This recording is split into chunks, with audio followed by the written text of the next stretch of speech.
नमस्कार साथियों। रेलवे में कुछ ऐसी चीज़ें, ऐसे नियम कानून सामने आ रहे हैं जो जिसका विरोध हो रहा है।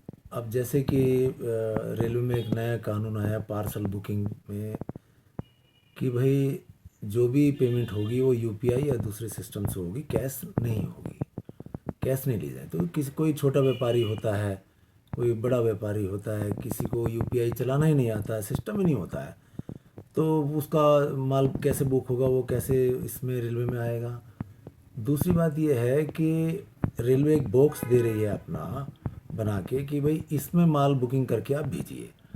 अब जिसका 20 किलो का सामान होगा वो बॉक्स में डालने के बाद 40 किलो का हो जाएगा, तो रेल का किराया बढ़ जाएगा, वो गरीब आदमी कहाँ से देगा। जब आपने स्कैनिंग मशीन लगाई ही दी है, उसमें स्कैन हो रहा है और ये पता चल रहा है कि इसमें क्या जा रहा है, उसके बाद इसकी आवश्यकता क्या है। अगर स्कैनिंग में सामान गलत पाया जाता है उसको रोक दिया जाए।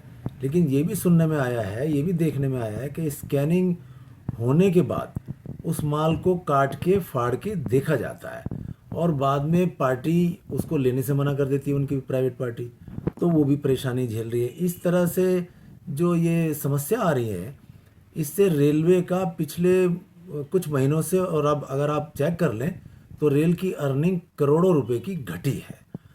इसका कोई उचित समाधान निकालना चाहिए। मेरा मानना ये है कि जब स्कैनिंग मशीन लग गई है तो फिर उसमें सारा पता चल ही जाता है, और ये देश की सुरक्षा से जुड़ा हुआ मैटर है स्कैनिंग मशीन का। इसको व्यापार के माध्यम से रेलवे को देखना नहीं चाहिए। इसमें कोई संज्ञान लें। हम रेल मंत्री जी से, एमओबीडी हमारे रेलवे बोर्ड के होते हैं, और CRB, GM, PCCM northern railway, तो ये सब बैठ के ये तय करें कि रेल का अर्निंग बढ़े और कोई लॉस ना हो और प्रॉपर ढंग से काम चले, आम आदमी को भी परेशानी ना हो, रेल की अर्निंग बढ़े, और हम इन सब चीज़ों पे थोड़ा ध्यान दिया जाए।